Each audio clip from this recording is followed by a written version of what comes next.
So good evening, guys. I wanted to do a discussion about adenovirus as promised in my last video. This is just going to be kind of a ad-lib discussion on the situation I had with adenovirus 2 and some general observations that I hope is of help to some of you. Sorry, I had a cat run by, so I got a little bit distracted there. But there's two types of adenoviruses. There's the adenovirus type 1, which is commonly known as a young bird sickness. It was the original adenovirus that was identified in pigeons. It has a tendency of lowering the immune system of young birds and allowing for secondary infections like E. coli and salmonella. It is a common cause of low race performance, for lack of better explanation. And there are usually a certain percentage of young birds that do die from adenovirus. The second type is the adenovirus 2, which is the malady I had affect my birds this year. And the adenovirus 2 is about the most brutal pigeon disease I've ever personally witnessed, or even heard of for that matter. It is bad stuff. So basically what it does, it is a viral infection, and what the virus does, it causes so basically the virus creates these spike proteins which flood the bird's system. And because these spike proteins are regarded as unnatural in the bird's systems, they're absorbed by the liver, like most toxins. And what tends to happen is that as these spike proteins flood the liver, they eventually result in organ failure.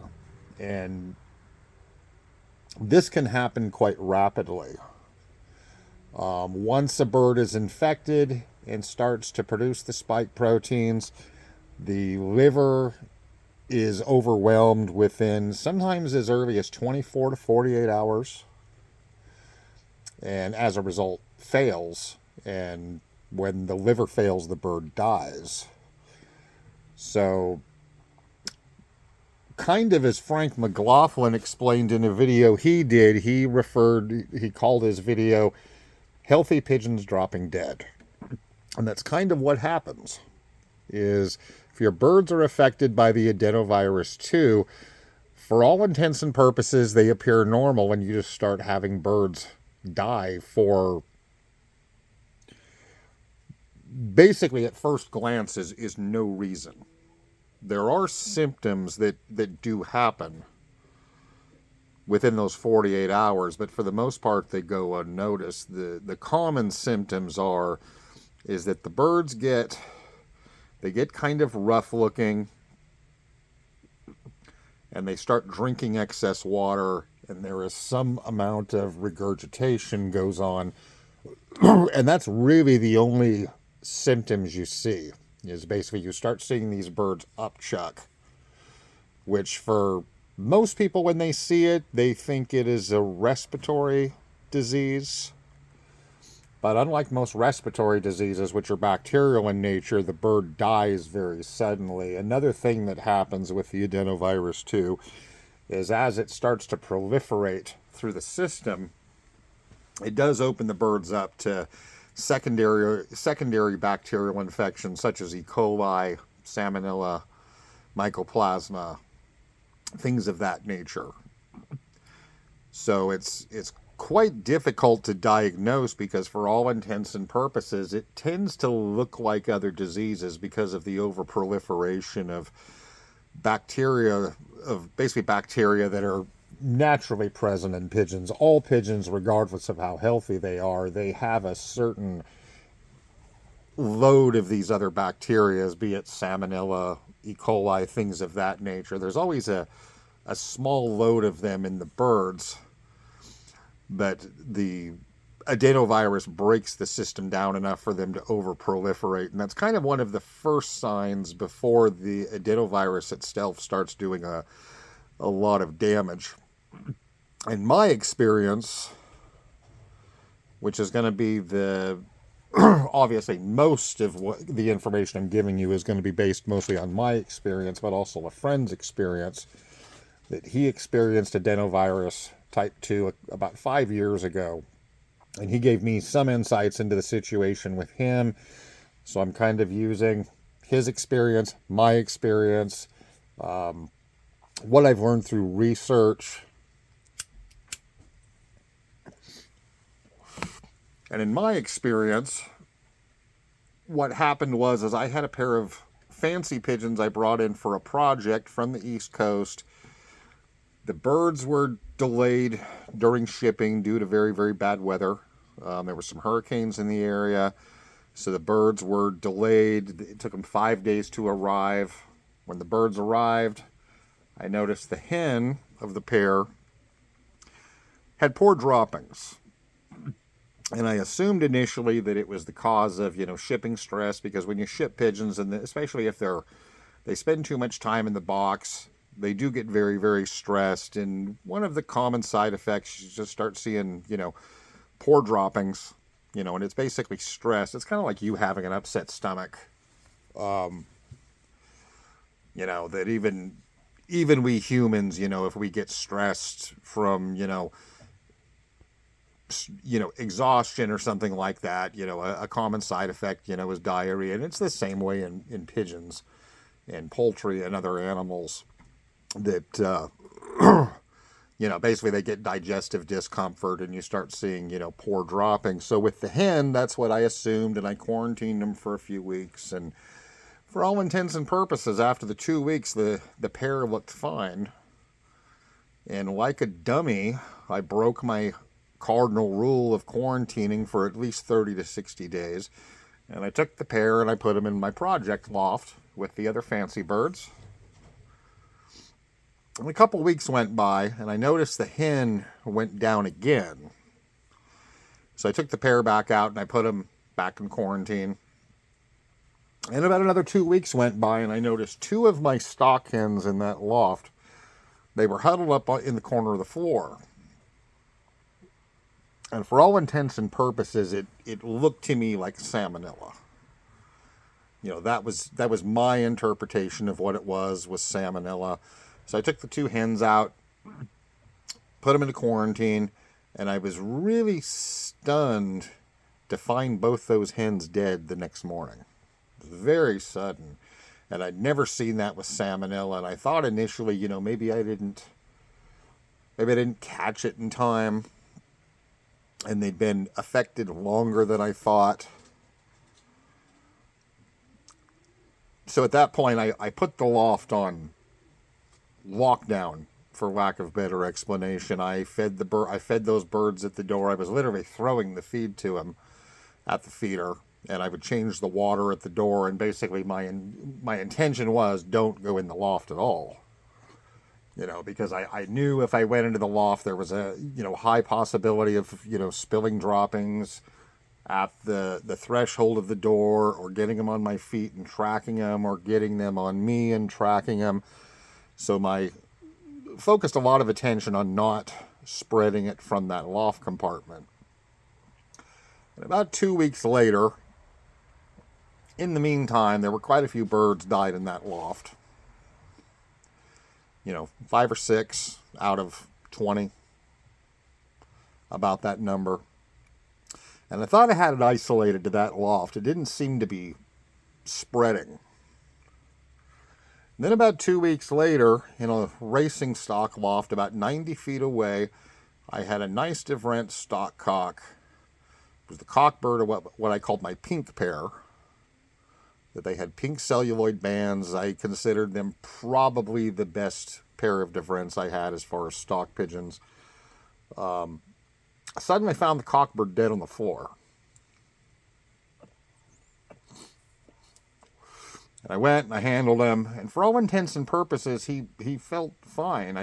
He wasn't emaciated. He didn't have any green stuff around the vent, anything like that. No outward clinical signs of an issue, just a dead pigeon.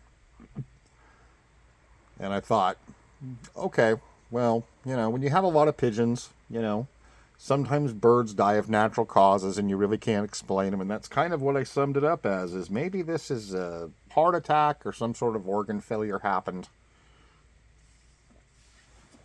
And I didn't think much of it. Until about 3 days later, there was another stock cock in the same loft. I also found him dead. The difference is I found him dead on top of a nest box. I found that strange, that he was dead on top of the nest box. Ordinarily, when a pigeon gets sick and is going to die, they're going to go to the floor. They're not going to be flying around as usual. They're going to go through a weakened state and wind up on the floor and die down there in a corner. That is a normal thing. If you have pigeons that get sick and they start dying, you're going to find them dead on the floor. That's just kind of what you see as a general rule. But this bird didn't. He died on top of a nest box. So obviously when he died, he was flying around. He was, for all intents and purposes, healthy. And like the first one, when I handled him, there wasn't anything clinical that I could see that explained it. It was just another dead bird. And for all intents and purposes, it looked like another organ failure, like a heart attack or something like that. That it was just a sudden death. So it was really peculiar. It was not something I'd ever seen before. And it stumped me at that point. And then going into the next week, I started seeing the same thing in every loft compartment I had. I started having birds that were suddenly dead, that just died suddenly. They would die underneath perches, they would die on perches, they would die in nest boxes. Some of them did show some symptoms. In this case, a lot of them, especially in the roller lofts, they showed some of the racing lofts, they showed symptoms of what I would consider salmonella or paratyphoid. They exhibited lameness of the wing joint. They looked emaciated. They had loose droppings. And in some cases, they had the nervous tremors that are seen sometimes in birds with salmonella, which is, somewhat like PMV, only not as extreme. And I started losing probably a component of 5 to 10% out of each loft. Now, the other interesting thing is over here in the mobile loft, which is, it's worth mentioning that I have 13 loft compartments, and they're all somewhat separated. I have, for example, I have the mobile loft here, has a bank of 3 lofts. I have the race loft, which is 1 loft. I have 2 8x8s. Those are single lofts, 2 4x8s. And then I have 2 banks for the rollers that are split into 3 sections each. So in total, I have 13 sections, plus a lot of individual pens and things of that nature, and another little red loft that I think is 3x5. So I have all these different lofts, and in most of them I saw salmonella-type symptoms. In the mobile loft, what I started to see, which that's kind of its own population for lack of a better explanation, started seeing a lot of respiratory issues. So kind of what I was seeing, it looked at the time like a strange cocktail that in the mobile loft, probably something like E. coli or some sort of other upper respiratory syndrome, which is bacterial in nature. And in a lot of the other lofts, I saw what I considered to be salmonella. And then in the meantime, in the racing loft, which that is the only place where birds from all those different lofts mix, birds from different lofts are mixed together, because obviously the offspring are going from those lofts into the racing loft. So those populations are getting mixed, even though they're normally separate.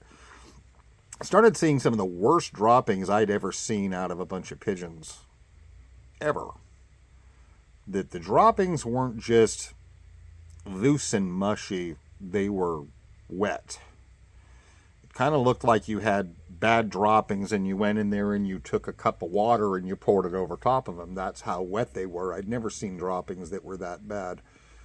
And there was a very large number of birds started becoming highly symptomatic in their respiratory issues, salmonella looking issues, a lot of sudden deaths from no apparent reason, just birds dropping dead, some of them wasting away from obviously this secondary infection of, for all intents and purposes, what looked like salmonella. So to me, what I thought I had going on was I had kind of this double cocktail of bacterial infections.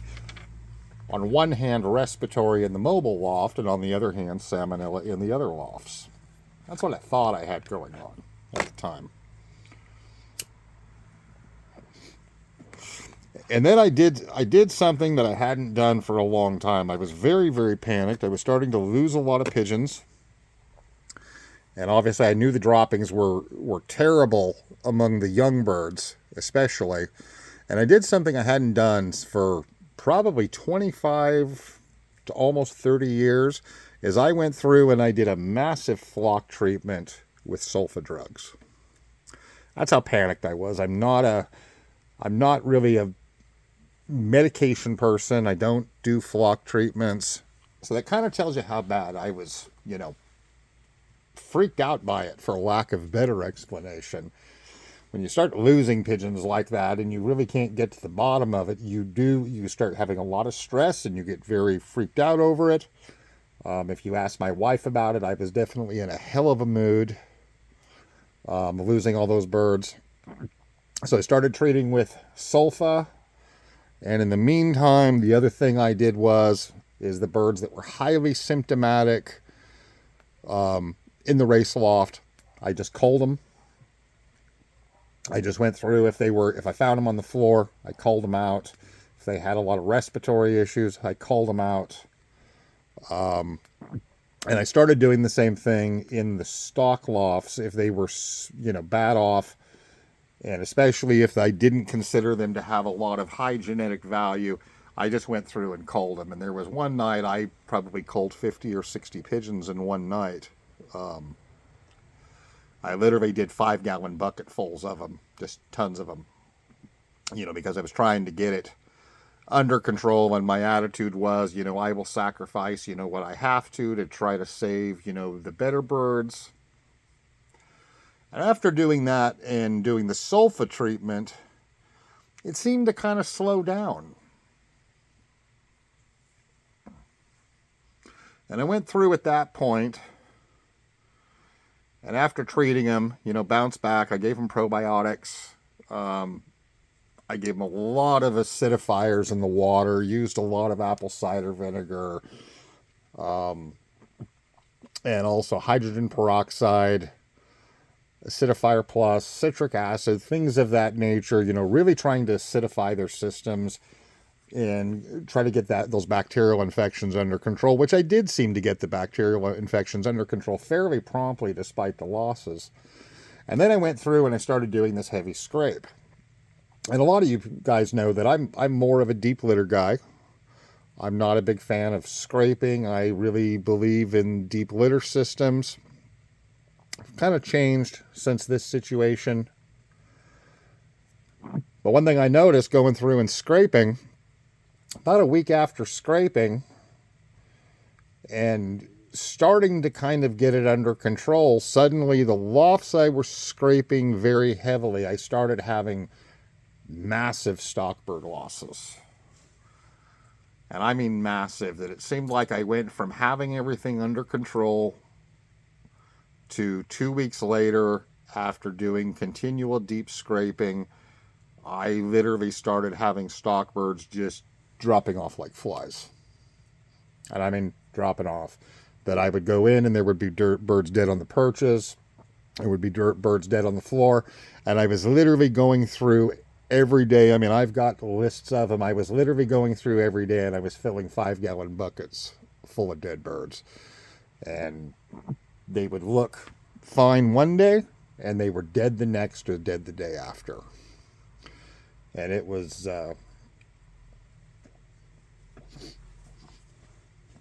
it's heartbreaking and devastating when that happens. And eventually, after a lot of research and communication with other breeders, we finally came to the conclusion that it was probably Adenovirus 2. And that was later confirmed by a lab. That was later confirmed that that is what it was. It was the Adenovirus type 2. And what happens to them is what I described earlier. The production of these spike proteins and the overproliferation in the liver, and which gets overwhelmed, and then the birds just die. And that's what it does. And there is no cure for it, unfortunately. It is a virus. There's no vaccine for it. There is a vaccine for what they call Adenovirus 8 and Adenovirus 9 that is prevalent in poultry. There are vaccines for that, but those two adenoviruses, they are specific to poultry, and they're not connected to the type 1 and the type 2. They're all in the same family of viruses, and they're kind of mutations of each other. But the vaccines that have been developed for poultry they're non-effective in pigeons. They do nothing, unfortunately. I think there are people, I think, who do vaccinate pigeons with the type 8 and the type 9, but they really don't accomplish anything because they're not aimed at that virus.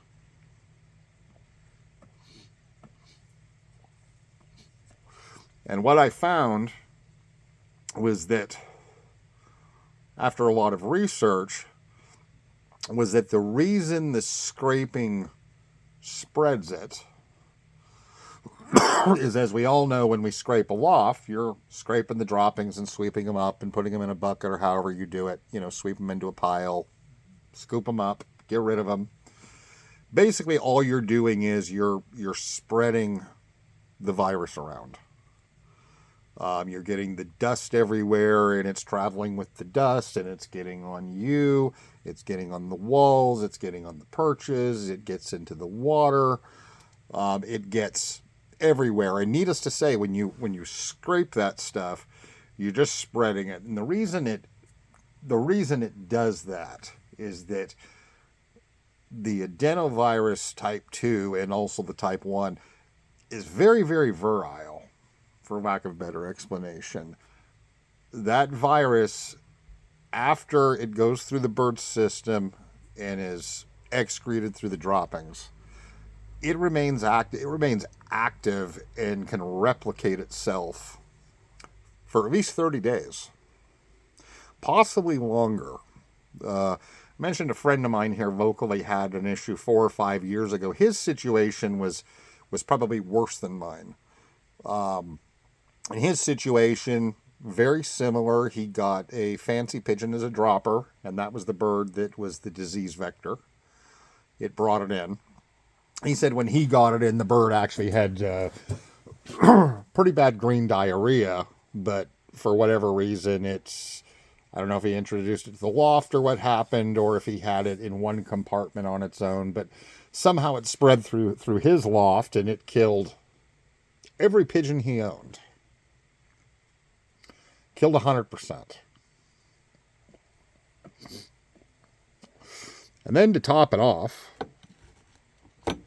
he left the loft empty for 6 months and sanitized it, and he got new birds 6 months later, and all of a sudden, the new birds, even though they were fine when he got them, they contracted adenovirus again in his old lofts. And his attitude was, as he put it, he thought the virus was still living in the wood floor. And I agree that that's possible. A certain, I'm not sure what he sanitized with. He did say he sanitized. He is stockman by trade, so he runs livestock. So, I mean, he is really familiar with how to sanitize stuff, but I'm not sure what he used to sanitize. I'll have to ask him about that. But his attitude is that the only way to get rid of it in a loft, his suggestion was, he said, hey, burn your lofts down. He said that seems to be the only way to get rid of it. Start from scratch, basically. But in his instance, like I said, it seemed that the virus continued to be capable of replication 6 months after there wasn't a pigeon in the loft. And if you think about that, that is a pretty nasty little virus by any definition, to last 6 months like that. So needless to say, even if the droppings are dried out under ordinary circumstances, our attitude is typically that, if the droppings dry, there's nothing in it. It's incapable of spreading anything. But when you scrape, it just spreads it, and it infects more birds, and it infects more birds. And needless to say, I had my situation. I didn't lose 100% of everything of my stock birds, but it pounded my racing homers to death. Most of the differents are gone. There's a couple of survivors. Most of the black widow birds are gone. There's a couple birds left in the race loft. There's a couple stock pigeons left that they were actually in the race loft that I put away. But all the birds that were in the stock lofts, all the black widow birds, every one of them are dead. There were 9 pair. And those are all dead. Most of their offspring are dead. The difference, there's 1 hen left in that loft. That's all that's left out of 8 pair. I've got a couple of others that I had birds here in the mobile loft. All my Hubans are gone. They're all dead. In the back loft, I had 12 pair in the back loft. There's 2 birds left in that loft. They're unrelated to each other. The center compartment I had emptied before that and was working on remodeling, so there was nobody in that. In the front loft, there were 8 pair. The only thing left, there is 1 different stock bird. There is a Sablon youngster that was bred in that compartment, and the pair of Portfleet birds, which, interestingly enough, the Portfleet birds were not affected in that loft. So both of them survived. 1 different cockbird survived. And the interesting thing was, in spite of the high losses with the racing homers, my rovers didn't get hit with the secondary wave of infection. Which is pretty interesting when you think about it. That you have the racing homers, which, racing pigeons, we typically see them as the strongest breed there is. Bred for speed, bred for endurance, bred to fly through anything. They absolutely got, for lack of better explanation, they were annihilated by the adenovirus. Situation with my rovers very different. They took casualties from the first wave of the virus, but not the second wave. So it's almost like the first wave of the virus kind of took out the weaker members of the population, and then it didn't do anything more. And there's kind of a really interesting polarity between the racing pigeons and the rovers as far as management. Racing homers are, they're all vaccinated, they're given all the mineral, they're given the high quality feed, they're given supplements.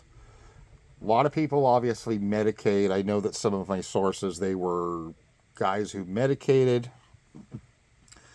And the rovers have been managed the opposite way.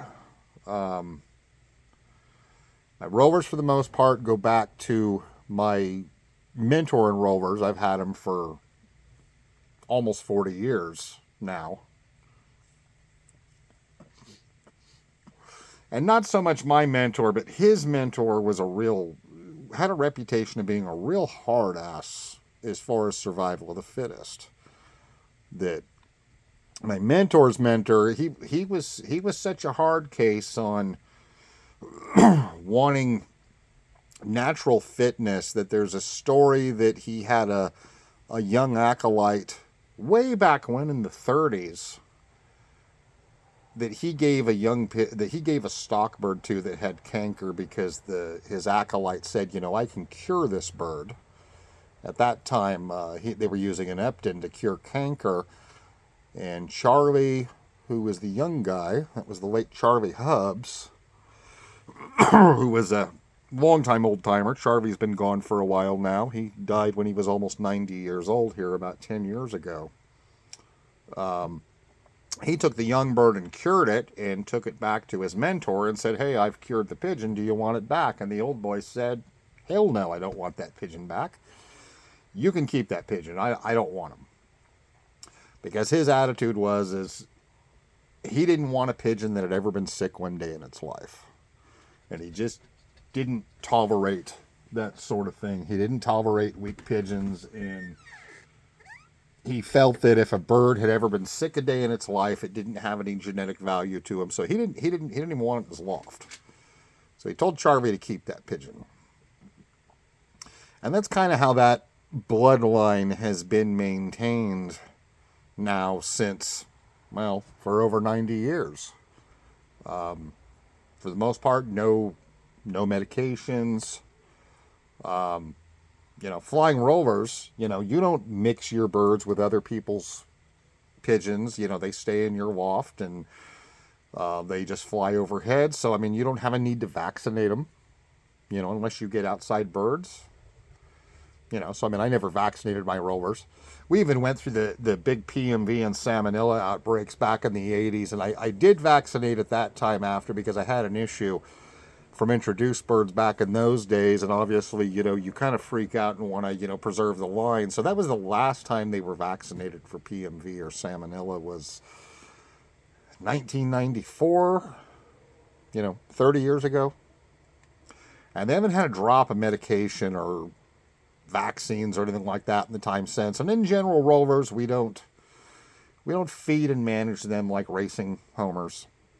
If you fly rover kit birds, hell, you don't even give them grit, because that's extra weight, and we don't want the weight in the crops, and we don't want the grit in the crops, strangling the birds in mid-roll or anything, and the birds are fed very, very sparingly, wheat and milo only, or just plain wheat, no grit, minimal water. Once they're old birds flying in the fall and the winter. And in general, rovers historically, have not been fed and housed well historically compared to racing pigeons. Racing pigeons, even back during the wars, always had access to about the best feed that was available. Even in occupied countries like the Netherlands and Belgium, when they were occupied by the Germans, and the Germans came along and took possession of good racing lofts, they would still give those guys, even though it was, they had occupied their country and had basically taken control of their pigeons, they still made sure they had really good feed. Because the attitude of the German military was that these birds are integral to their war efforts, so they wanted to make sure they were properly cared for and well managed. Same way in England. During the war, despite rationing, racing pigeon fanciers, they did get access to good grain. Now, by contrast with rover breeders, during the war, they kept the breed going on whatever they could. They would go out and collect acorns in the fall and bake them and chop them up with a razor blade until they were small enough to feed their birds, and they would give them twice-baked bread crusts and bits of lettuce and bits of cabbage and pretty much whatever they could spare. And that is how rovers made it through the wars, was on this very meager survival ration that, basically by our modern standards, it's trash. For lack of better explanation. Most of the people who had rovers tended to be, a lot of poor coal miners. Most of the guys in the Midlands in England who were, integral to the development of the breed. A lot of them were coal miners. They tended to be poor. They had shabby little lofts. They were often very leaky. The climate was terrible. And if you go back and you study the history, I mean, I was quite fortunate when I came up in Rovers. A lot of the people I was taught by, they lived through those times. They saw it in person. And they talk about Rovers living through, really hard, terrible conditions during the war and during the Depression and during rationing, of, living with the pigs and drinking pig slop water and, living on chopped acorns and twice baked bread and things of that nature. And really, really Rovers have, we kind of have this, this saying that Rovers were born in the dirt, that they were, kind of kept very minimally and housed very minimally and, often very dirty conditions. And as a result, the breed they're tough pigeons. And it appears as far where adenovirus is concerned, they're probably tougher than racing pigeons when it comes down to it. That may sound pretty controversial to a lot of racing pigeon fanciers, but I think it's true that there is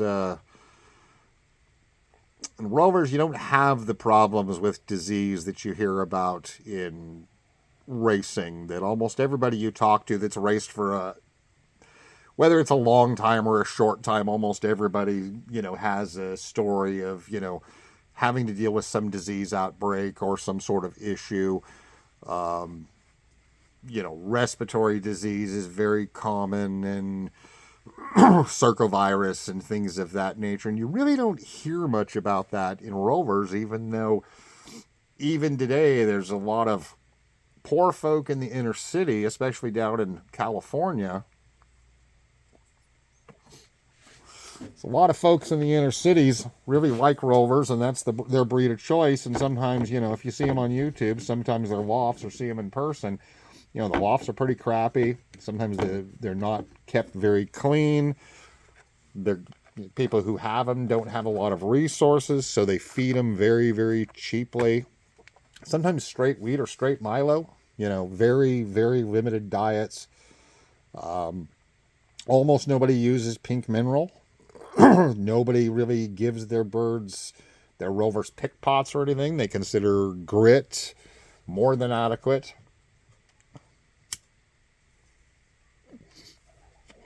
But in the meantime, it's my opinion that they are tougher. I did notice during my observations, I thought there was a definite kind of a genetic pattern going with the bird losses, that I would see genetic patterns going on. You'd lose a pigeon and then you would lose maybe the sibling to it or the cousin to it. You would lose the offspring, and kind of you would see whole family groups just kind of all die at the same time. And I thought that was strictly my observation, but I went back through David Marks's book, A Veterinary Approach to Pigeon Health, and he mentions that in what little information he does provide on adenovirus, that he also thought there was a genetic component to it.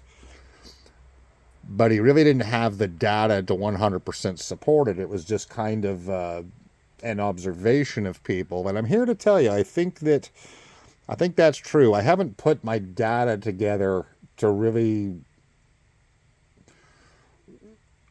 really prove that. But certainly my observations and what I have looked at in my records without really assembling all the data, that seems to be the case. There are pigeons that seem to be either highly resistant to adenovirus or pigeons which are highly susceptible to it. Because like I said, whole family groups would drop off. And most of the birds that are left on the race team, which there's not many, most of them are off the same pairs. Most of them are siblings to each other, or at least siblings off the same pairs. So it's definitely pretty interesting that I think there's definitely a genetic component involved, that I think if you have pigeons that live through adenovirus, and kind of bear the whole brunt of it. Their offspring are probably going to also have a higher resistance to it than other pigeons. And like I said, unfortunately, there's really not a cure for it. I threw every acidifier I could think of at them. It did nothing. I did after the second wave hit, I did treat with Baytril at a friend's suggestion, and he is a vet. He suggested a good hard round of Baytril. It did nothing, in my experience. I saw no improvements. While I was treating, there were still birds dropping dead. And I thought at first that, maybe some of them were not, really drinking the way they should have and getting the treatment. So I was in there, syringing them. The Baytril water, it didn't do any good.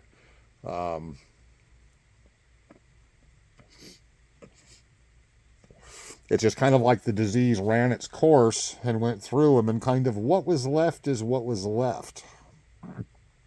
Thing that finally did kind of start slowing it down is I remembered my mentor. I had watched Frank McLaughlin's video, and he was suggesting Virkon S as kind of a great cure-all for a lot of things, and it certainly is. But I'd ordered the Virkon S from Amazon, and it was taking longer than it should have. It was delayed or something, or they were partially out of stock. And I was kind of racking my brain of what to do. And I remembered that my mentor in Rovers, the water he used to give his birds, he always chlorinated the water with Clorox bleach.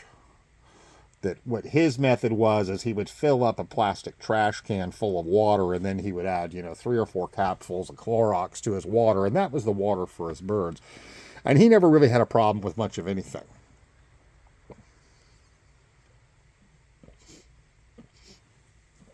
And I started doing that.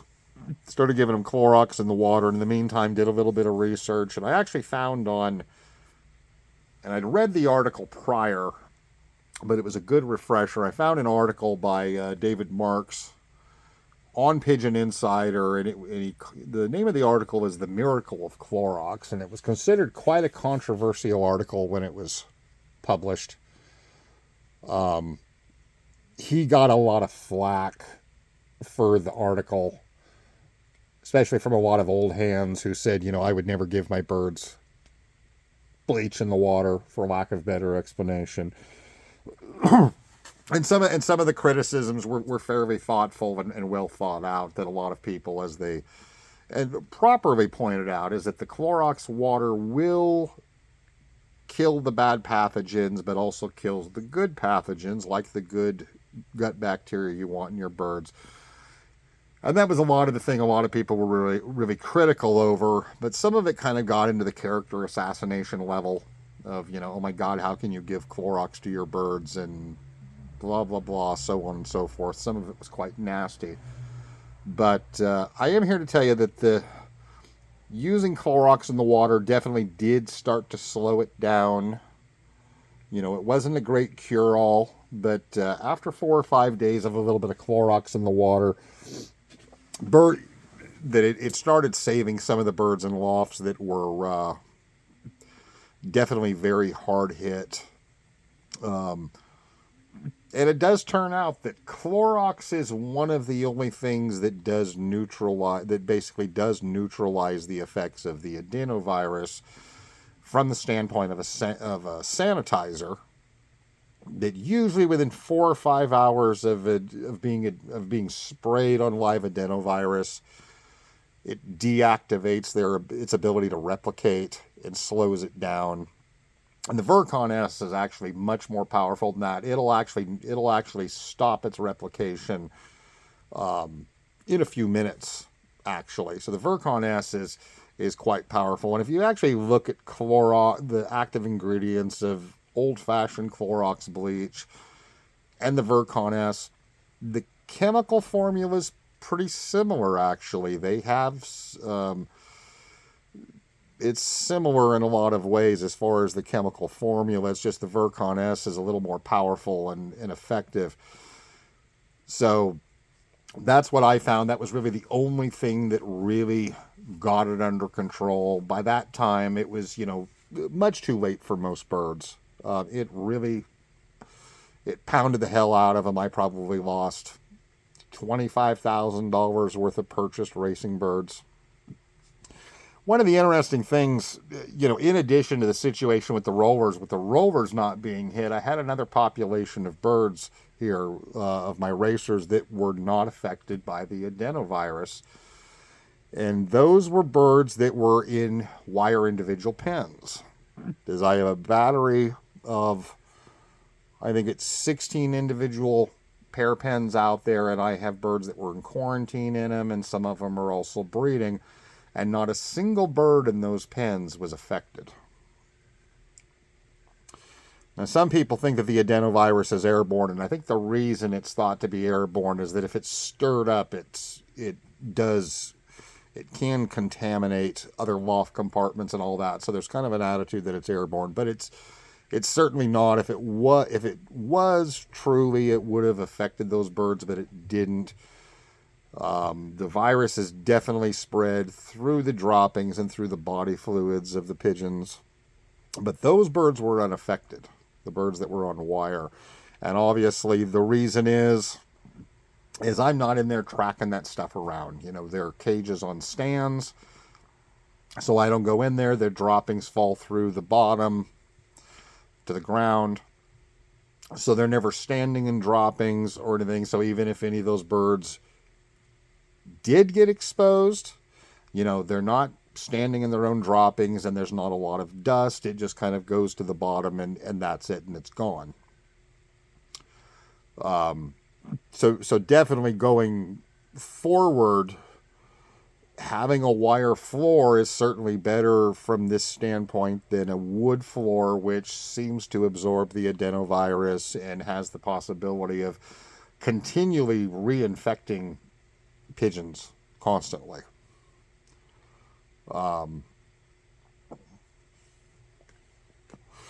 That's definitely my observation, is that a wire floor is the way to go. So you can either get wire, or you can get plastic grating from poultry supply houses like Farmer Boy that are made for commercial poultry.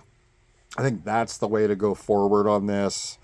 I'm kind of in this position now, having gone through this, that now I'm in this unique position of, I've got a certain population of birds that did live through the adenovirus that are going to produce offspring, and then I have another population of birds that were apparently not exposed that are going to produce offspring. And obviously the question is how do you handle mixing the offspring of those pairs together on a race team? Because there's the possibility of the birds that were exposed, or the offspring of the birds that were exposed, infecting the offspring of the birds that apparently weren't exposed. And that's kind of one of the things I'm really racking my brain about right now, is short of, is how do you go forward in that situation, short of doing, as my friend suggested, just burning everything down. And I've got too much infrastructure here to burn down.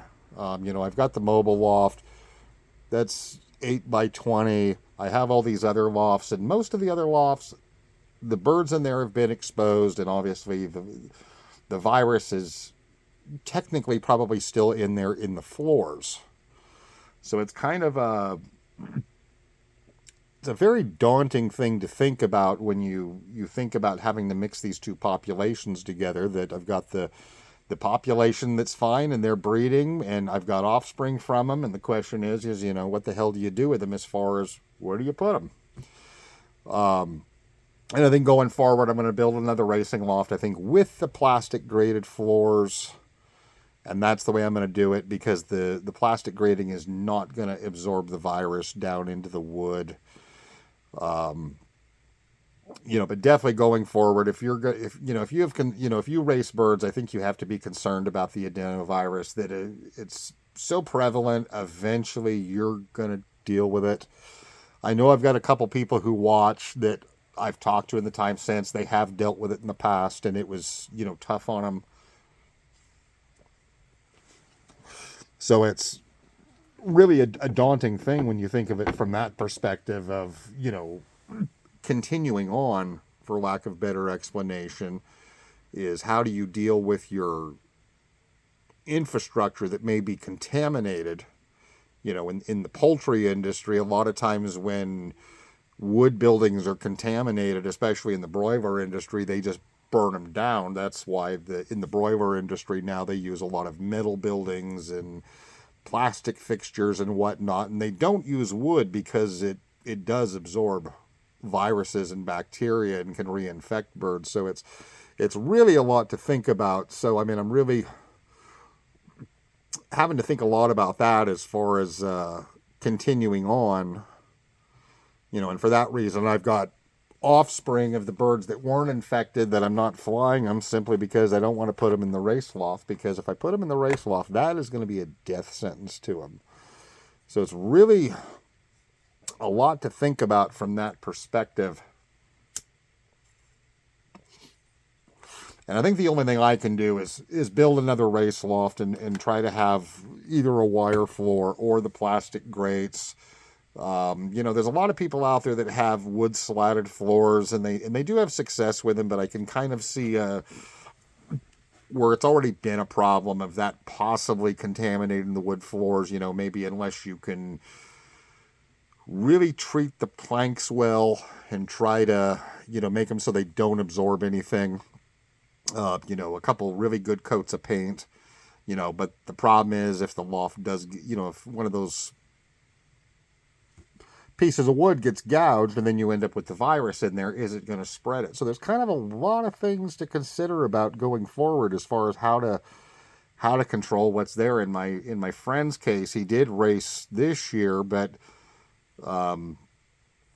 even then he consulted with a vet before he raced because he was concerned about spreading the adenovirus to other people's birds. Even though he hadn't had a problem since then, and I think he had completely restarted with a new loft at that point. But it is nasty stuff. You don't want it in your pigeons. Going back to the Marks article about Clorox, there was a lot of people, especially old hands, that said, you can, use the apple cider vinegar and the hydrogen peroxide and the citric acid and the various acidifiers, and that will control anything. But the truth of the matter is, there's only two things that are commonly used in pigeons that do stop viruses, and that's the Virkon S and the Clorox. So if you have concerns about adenovirus or circovirus or PMV or other viral issues, I think you definitely need to think forward, especially if you're just starting out. Use wire floors or plastic grated floors and try to keep those droppings away from the birds. I think what I may do going forward, because I don't want to burn the lofts down, I think I'm going to do a heavy sanitization after they're thoroughly scraped. Go through and just sanitize the hell out of them, probably 4 or 5 times with the Virkon S and also the bleach. Obviously not mixing it, but different sanitization. And then I think I'm going to put the plastic grates up over top of my existing floors. That way the birds are never actually in contact with the old floor. That way if any virus does happen to survive, since in my friend's situation, like I said, 6 months. I mean, can you imagine that you get rid of a disease and 6 months later it comes back and hits your new birds? That is nasty, nasty stuff. But that's kind of my experience with this, and I hope that some of it is of use to people going forward, and I hope it gives some of you a lot to think about as far as, even if you don't have it now, thinking in the future of how to avoid the adenovirus. It's very, very prevalent in racing pigeons. And I'm here to tell you, I think the reason it's prevalent in racing pigeons more so than any breeds is I really think that it goes back to the fact that for the last,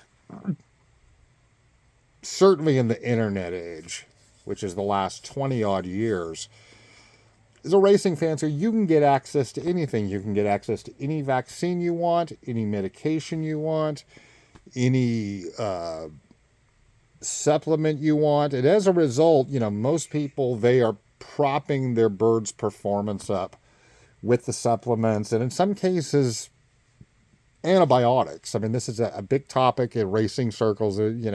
Everybody knows people that part of a lot of their regime is constant medication to keep them going. Basically from from even before the eggs are laid, people worm and medicate their breeders, and then they worm and medicate the squeakers, and then they worm and medicate before race season, and then they worm and medicate, during the season, and so on and so forth. And I think as a result, I think the constitution of a lot of racing pigeons is not what it should be. And I think that's a lot of the reason why they absolutely got, for lack of a better explanation, the racing pigeons, they got annihilated. And I have no other way to put it. It was absolutely an annihilation. It was like, would literally walk in the loft and it felt like a genocide going on. I mean, I really can't put it another way. It's that bad. When you're packing dead birds out by the 5-gallon bucket and you can't do anything about it, and hell, you can't even, there for a while, couldn't even figure out what the hell it was.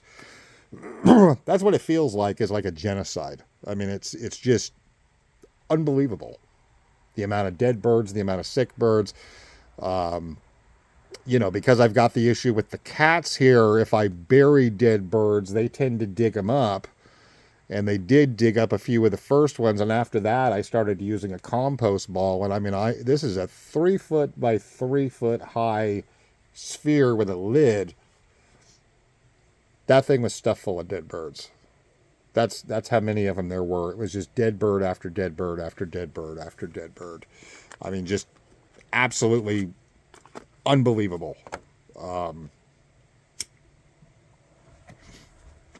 And it's stressful and heartbreaking and all that. And it's kind of like being kicked in the teeth, where you're trying to, progress forward. So, I mean, it's been a pretty tough, 2004 season here that I started out the breeding season with a lot of young birds. And I had a lot of squabs in the nest when the adenovirus hit, and it absolutely it annihilated them, for lack of better explanation. And like I said, the fact that the rovers haven't been hit as hard, it's certainly a big eye-opener. When you consider that racing pigeons are bred to be, as vigorous and as strong as possible. And with the rovers, let's face facts, if you've been breeding rovers for long enough, you accept the fact that we're cultivating a breed with basically a genetic anomaly that is, for lack of better explanation, it's a genetic weakness at day's end. It is not natural to pigeons to roll. And there's some people that have gotten out of rovers and chosen racing homers because they just can't kind of mentally cope with the idea that, cultivating rovers is cultivating basically a genetic defect. But at the same time, I'm here to tell you that as far as the physical constitution of a rover versus a racing pigeon, quite a bit different. So it's kind of been a real eye-opener on that level. Like I said, there's definitely a genetic component involved. There were definite patterns, and like I said, there is the difference between the rovers and the racing homers on that. And even what I call my freak show, which are fancy birds, they didn't get slammed by it either. So, and I haven't had them as long. I've been working with them with that kind of thing I've got going there with what I call my freak show, which is basically just kind of a genetic storehouse of different crosses. Been working with them since about 2013 or so, 11 years. And like the rovers, they don't get vaccinated or treated. They just get plain old feed and grit. And occasionally they get some minerals and whatnot. But that's not really something I did before I started racing. I didn't get into all the pickpots and stuff like that and the pink mineral. And I think the birds look better for it. But at the same time, it does make me kind of wonder from a a genetic constitution standpoint, it does seem like the birds that historically have not had all this extra care and all this extra supplementation, genetically, they're resisting disease, they're a hell of a lot tougher. You can really miss, and I've got multiple bloodlines of rovers here, so it's not just the one bloodline. I've got 6 or 7 different bloodlines here because my place is kind of like, some people call it the old folks home, because over the years I've known a lot of different rover fanciers, and all of them, as time has went on and they've gotten older, they've said, hey, please keep my birds for me. And I've done that for them. And I've managed all of them the same way going back, most of them periods of 10 to 40 years now in some cases. So it's interesting that they seem to have the better constitution than the racing pigeons, which are managed quite a bit differently. And I think it is a lot of food for thought that maybe all the medications and the supplements and the vaccines may not be the best thing for the genetic integrity of racing pigeons. Certainly a lot to think about, but I hope this little discussion was of some help to some of you, that whether you're dealing with adenovirus or if you may have to deal with it in the future. And like I said, I would certainly convert to the wire or plastic floors going forward as far as a disease control. I think there is going to be a big difference going forward. Because like I said, the birds that were on wire, not a problem. None of them got infected. In fact, a couple of those birds that, I think there's at least 2, take that back, there's 2 hens and 1 pair, they came out of lofts that were infected with the adenovirus, and those birds, now that they're on wire, they're fine. And obviously they have it in their system, or did, but obviously the droppings are just passing through the wire, hitting the ground, and they're not, it's not contaminating anything, and it's not exposing other birds to it. So, definitely going forward, the wire floors or the plastic graded floors are certainly the way to go. That is it, guys. I hope that this has been of some help to some people, whether it's right now or will be of help in the future, and at least give some people a lot to think about. But either way, you do not want the adenovirus in your loft. Make it a point, if you buy new birds, quarantine them really well. Be very careful about introducing foreign birds into your stock birds, and be really watchful of them. That's the primary mistake I made, is I kind of trusted my eyes and my gut when my basic management methodology always said, don't do it that way. And I paid, pretty dearly for it. So the interesting thing about the bird that was the disease vector that brought it in, that pigeon is still here. She didn't die during the outbreak. So obviously she'd probably been exposed, and it was just kind of the breaking down of the condition from the shipping, kind of a little bit of a relapse, made her a little bit weak and kind of lowered her immunity down. But that pigeon is still here. So it's interesting. So I mean, there's definitely a situation where birds can have been exposed to adenovirus and become carriers, but not show outward signs of it. So make it a point to definitely quarantine your birds when you get them. If you buy a pigeon, quarantine the hell out of that pigeon. And going forward, I would definitely consider wire or the plastic graded floors. I think from a sanitation point of view, I think you're going to have a lot less trouble with, if you do expose your birds to disease while racing. I think you're going to have a better chance of, at least being able to control it. So that is it, guys. Keep them flying out there, even though it is really, really tough sometimes. So see you all later.